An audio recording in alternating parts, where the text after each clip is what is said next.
sommes deux philosophes, nés sous le signe d'apostrophe. Mi, fa, sol, la, mi, ré, ré, mi, fa, sol, sol, sol, ré, do. Tous deux très cérébraux, nous ne lisons pas Philippe Labro. Mi, fa, sol, la, mi, ré, ré, mi, fa, sol, sol, sol, ré, do. Bienvenue à tous, merci d'être là si nombreux, merci à l'association Rencontres et Débats Autrement de nous accueillir ce soir, mais ça ne sera pas simplement ce soir une conférence RDA, hein, ce sera aussi la leçon inaugurale de l'UMP. L'université modérément populaire. Tu as déjà rencontré des philosophes? Non, jamais. Mais j'aimerais bien. C'est comment? Et tu sais, l'existence même du philosophe est une insulte pour la société. Il ne fait rien, mais ne s'ennuie pas. Non, il pense, pendant que tous les autres dépensent. Comment on reconnaît quelqu'un qui pense? Là, c'est plus difficile. Parce qu'il faut souvent attendre que les gens parlent pour se rendre compte qu'en vérité, ils ne pensaient pas. Penser consiste pour l'essentiel à revenir sur soi, pour s'interroger sur le sens de ce qui nous entoure. Comme si on avait que ça à foutre. Et le philosophe revient sur soi en permanence. C'est pour ça qu'il avance plus lentement. Est-ce que la philosophie peut parfois nous faire rire? Oui, pour cela, encore eût-il fallu qu'elle se dérida.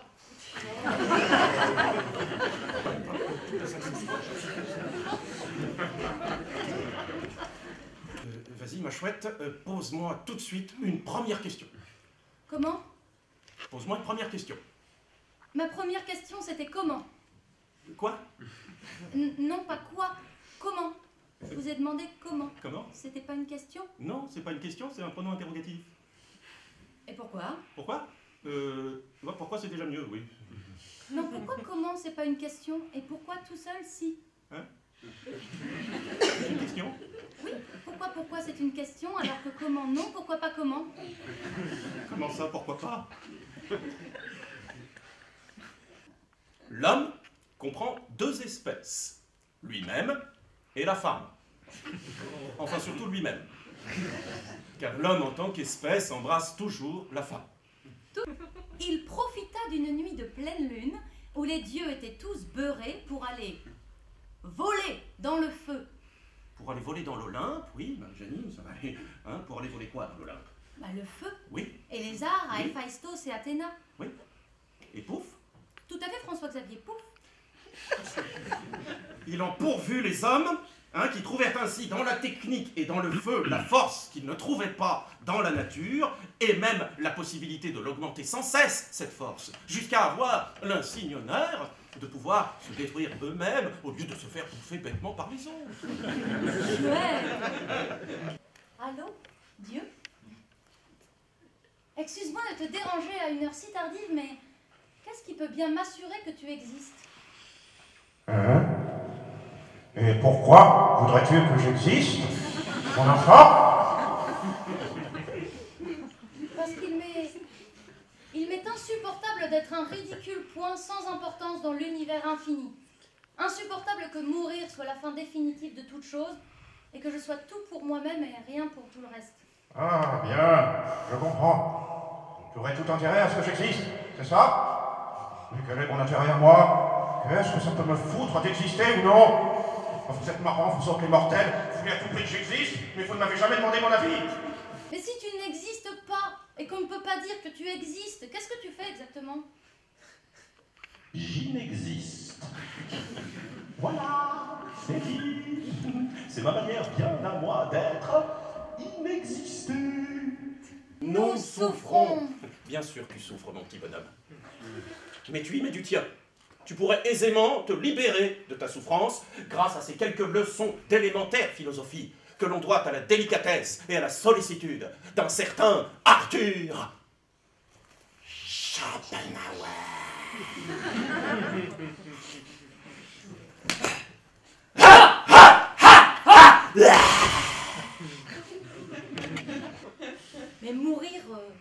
fait pas non plus un projet d'avenir. Non mais attendez, alors là, mais enfin, mais il n'y a pas que vivre et mourir dans la vie. Ouvrez un peu les yeux. Il y a aussi ne pas vivre. Tu vois, tu peux très bien ne pas vivre. Ah, c'est vrai, ça? Ah oui.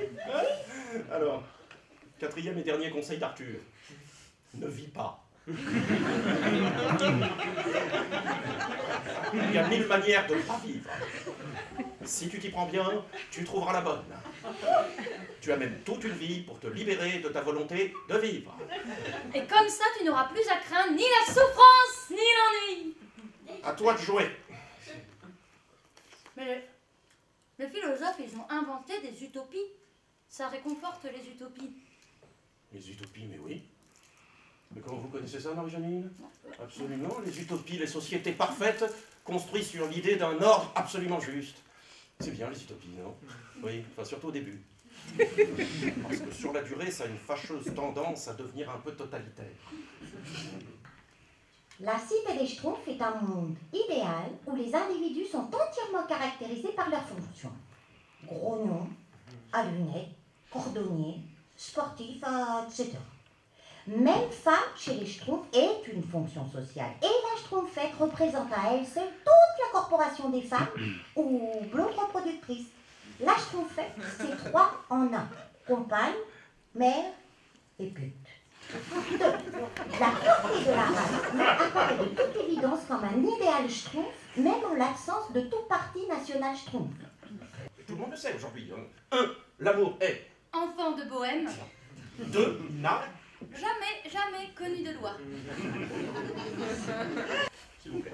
Pour que X puisse pénétrer Y, il faut d'abord qu'il l'invite au restaurant. Là, ça s'explique un petit peu, vous voyez.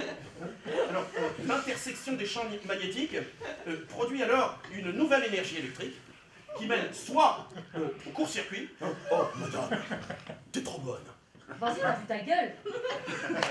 Soit à la production d'un nouveau courant électrique qu'on nomme en général coup de foudre. C'est pour ça que Bali Balo dans son cercueil bandait encore comme un chevreuil. C'est bien pire. L'amour vous fait croire au bonheur. Il n'y a pas de plus grand obstacle au bonheur que de s'attendre à un grand bonheur sans obstacle.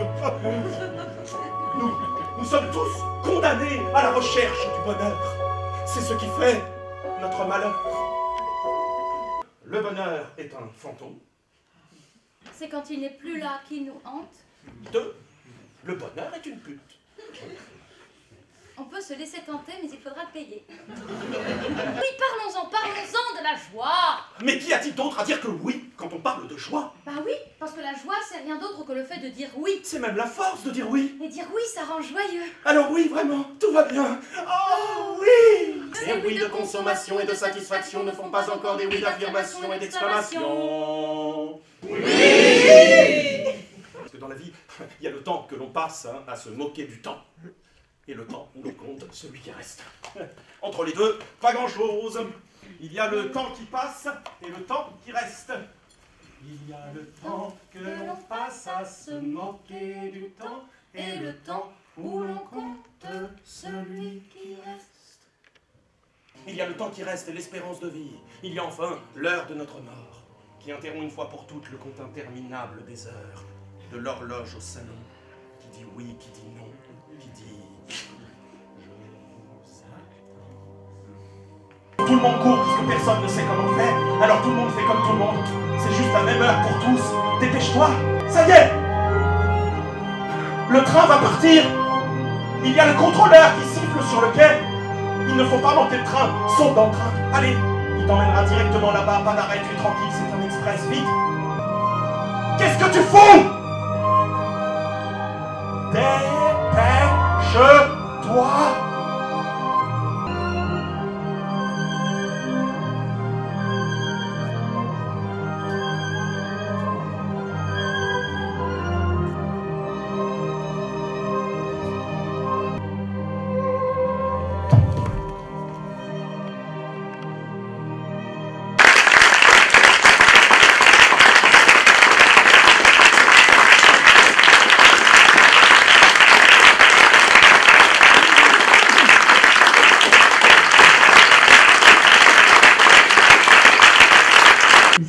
que vous pensez que la philosophie puisse nous libérer ou est-ce qu'elle nous rend fous?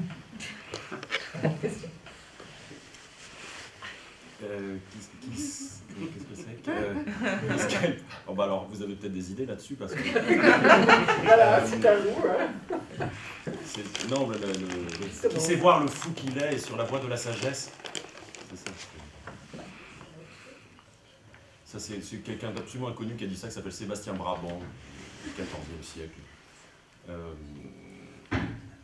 Mais ils ont tous dit ça sur la folie, les philosophes, on le sait tous, c'est-à-dire que il y a même Hubert Félix Kieffen, qui est un philosophe que j'aime beaucoup, je ne sais pas si vous connaissez. C'est vrai. Il m'a dit, j'ai décidé d'être fou pour échapper à la folie. Donc, aussi Artaud qui a dit, j'ai, pour me protéger des autres, la distance qui me sépare de moi-même, ou quelque chose comme ça, sur la folie. Antonin Artaud. Oui, bah, il était connaisseur. Très fort. Mais bon, je sais pas, ça se défend pas, on fait pas une... C'est-à-dire que faire un programme avec la folie, c'est pas tout à fait évident.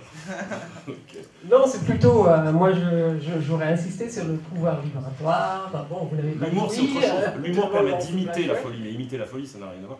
L'humour permet d'imiter la folie, de s'autoriser à se décharger de la folie que le jeu social fait peser sur vous, ce que la contrainte fait peser sur vous. Et c'est ça qu'on fait quand on rit, on se décharge de ça, de tout ce qui pèse tout bêtement en permanence sur nous et qui nous oblige, alors qu'on n'y croit pas une seconde, à être sérieux. Mais si on se regarde un tout petit peu, on ne peut pas croire à tout ce qui nous est demandé. Et on ne peut pas croire que ce soit sérieux. Et voilà. Mais on est obligé de le faire. Donc en fond, nous, il y a quelque chose qui n'y croit pas. Et cette chose qui n'y croit pas est réveillée un petit peu, je crois, quand on par l'humour et quand on rit. Voilà. En tout cas, l'humour joue là-dessus, sur cette étrange fragilité du sérieux et de la contrainte qu'on s'impose dans la vie, le fait que ça peut tomber à tout moment. Évidemment, c'est une affaire très sérieuse que de se demander de quoi on a le droit de rire ou pas. Mais c'est le moment où le rapport droit-devoir disparaît. Donc bien entendu, l'objet même du rire, et même pour moi de l'humour, c'est tout. Donc l'humour ne peut pas faire d'exception, sinon il s'interdit d'être humour. Il doit tout emporter. Après, la question, c'est que l'humour n'est pas solitaire. L'humour s'adresse à des gens. L'humour, le propre du rire, c'est de marcher, d'être confirmé par celui qui rit. Une blague loupée, c'est horrible. On sait très bien, on le sait tous. Donc, c'est pas un truc solitaire. C'est quelque chose qui recherche la connivence. Et donc, si on n'a pas la connivence de celui à qui on s'adresse, ça marche pas. Donc, il faut savoir, effectivement, comme disaient des proches, avec qui on rit, mais je dirais pas avec qui. C'est dans quel sens on rit. Les gens qui savoir, c'est l'intention. On doit être clair sur notre intention et la rendre lisible. Et si l'intention n'est pas lisible, c'est foireux, parce qu'il y a énormément de blagues, par exemple, qui sont racistes ou antisémites. Mais avec le même contenu, une blague peut dénoncer l'antisémitisme en soulignant son absurdité, comme faisaient des proches. On me dit que des juifs se sont glissés dans la salle. Bon, vous pouvez rester. Et il commençait comme ça. Mais si Dieudonné le dit, dire, voyez, il est évident que des proches se moquent de l'antisémitisme. Mais avec la même blague, Dieudonné se moquerait des juifs. C'est un des principes aussi pour moi de l'humour. C'est-à-dire quand je dis que c'est relationnel, mais quand c'est sur scène, cette connivence-là, il faut la créer, parce qu'aucune raison. Au départ, il y a des gens qui viennent voir un spectacle, ils ne savent pas trop à quoi s'attendre. Et voilà. Et on ne leur présente pas un truc fermé, une pièce qui est connue, qui a un cadre clair. Il faut les emmener dans une folie. Dans une folie il n'y a jamais de garantie. Et on est sûr aussi, ce qui est bien avec l'humour, c'est que on devient fou aussi si on croit que ça va s'adresser à tout le monde et que ça va plaire à tout le monde. C'est rigoureusement impossible. Je tourne en France un peu partout. J'ai entre 80 et 100 dates par an dans toute la France, mais je ne privilégie pas forcément Paris parce que c'est difficile à faire venir des gens. Paris, il y a une espèce de sursollicitation et puis d'état qui fait que les gens arrivent parfois dans un état d'indifférence avec cette sursollicitation. Et c'est un peu dur parce que quand on s'expose là, moi quand c'est sur scène, on est un peu, on est fragile. On arrive sur scène et le public parisien, il fait plus peur en ce sens-là, pas parce qu'il serait moins indulgent, mais parce qu'il serait derrière une espèce de lassitude, de plus grande fatigue. À Avignon, il y a ça aussi, parce que c'est un public qui va voir des pièces tous les jours. C'est un public qui va avoir des pièces tous les jours, qui en voit plein, donc, mais il y a une fatigue qui est sur le moment. Mais c'est un public qui vient à un festival, il vient pour voir du théâtre. Donc il ouvre grand les yeux comme ça, il dit qu'est-ce que je vais voir? Alors évidemment, s'il voit une pièce foireuse, comme il en voit plein d'autres, il n'aura aucune indulgence. C'est ça qui est dur. Mais c'est pas la même chose qu'à Paris. Paris, c'est une forme de lassitude et d'indifférence. Avignon, c'est un public qui a envie de voir des choses, mais attention, il ne sera pas indulgent. Donc c'est quand même, moi je préfère l'état d'esprit d'Avignon. En tant que philosophe, quelle est votre intention en créant ces pièces et quelle est la place que vous pensez que la société accorde aux philosophes, à la philosophie actuelle?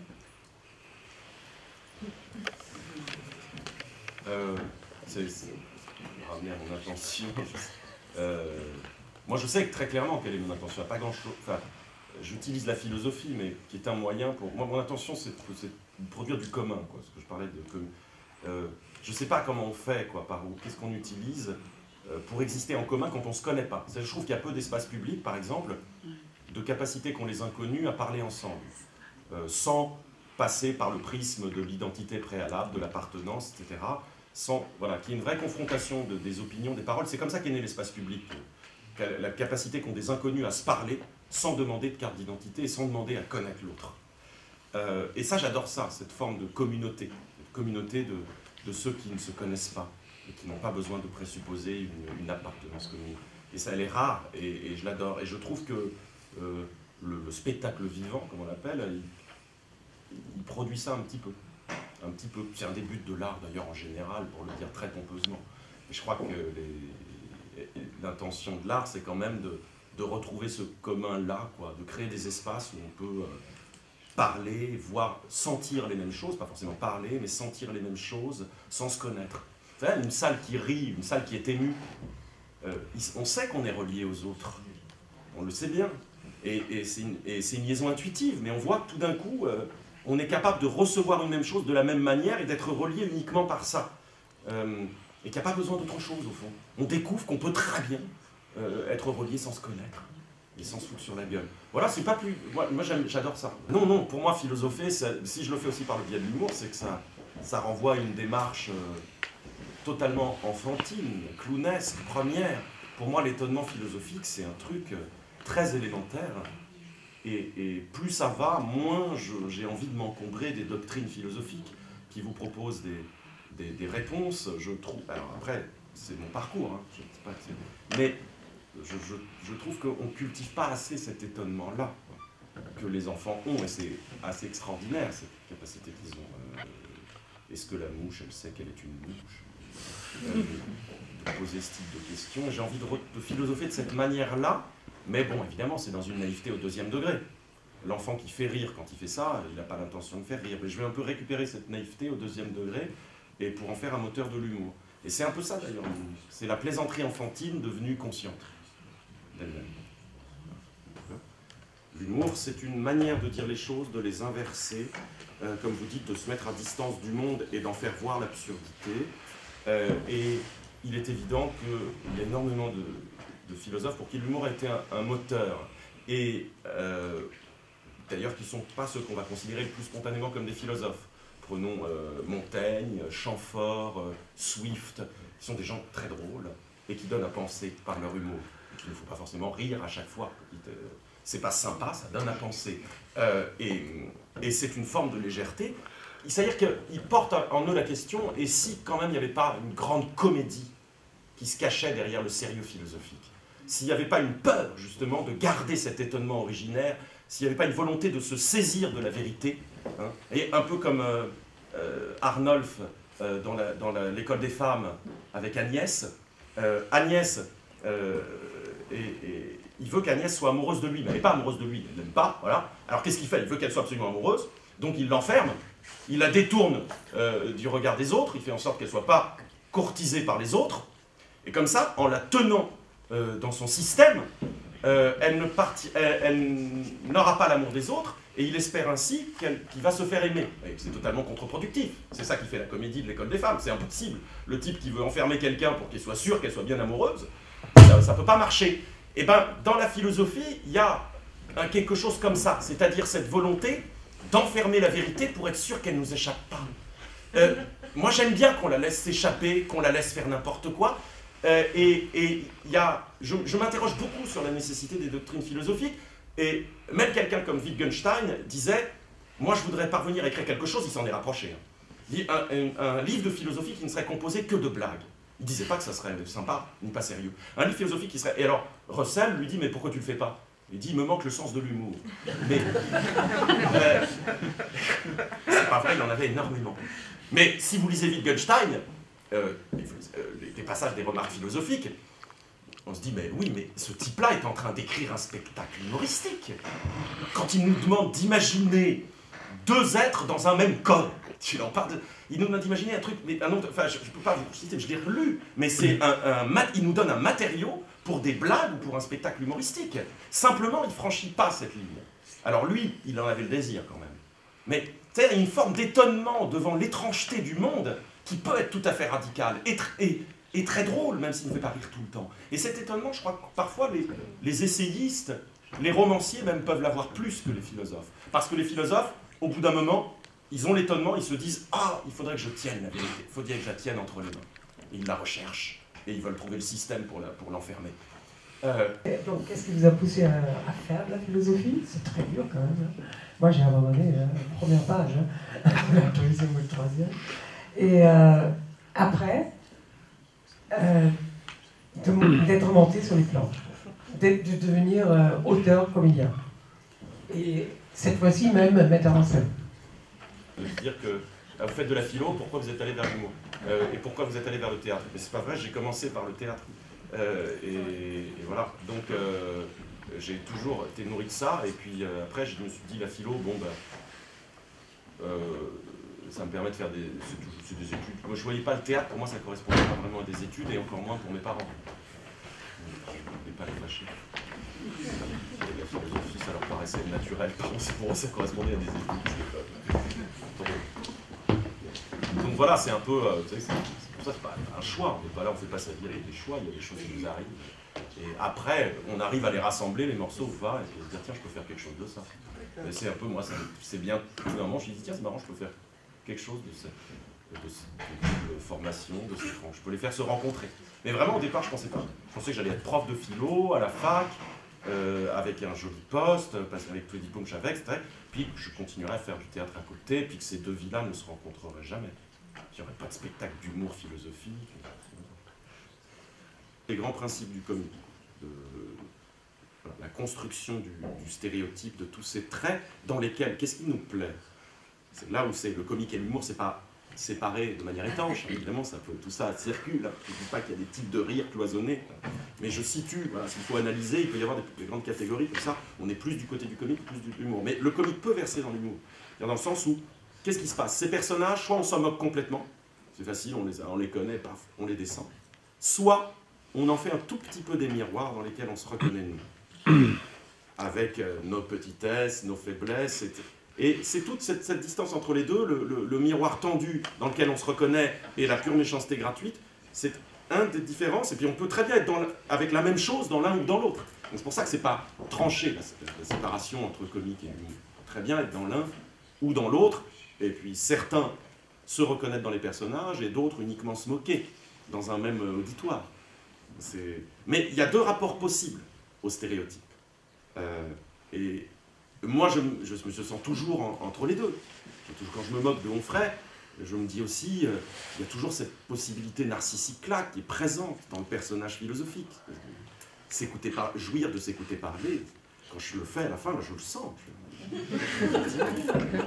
D'ailleurs, ça m'arrive. Yves Cusset et Sarah Gamir. Et merci.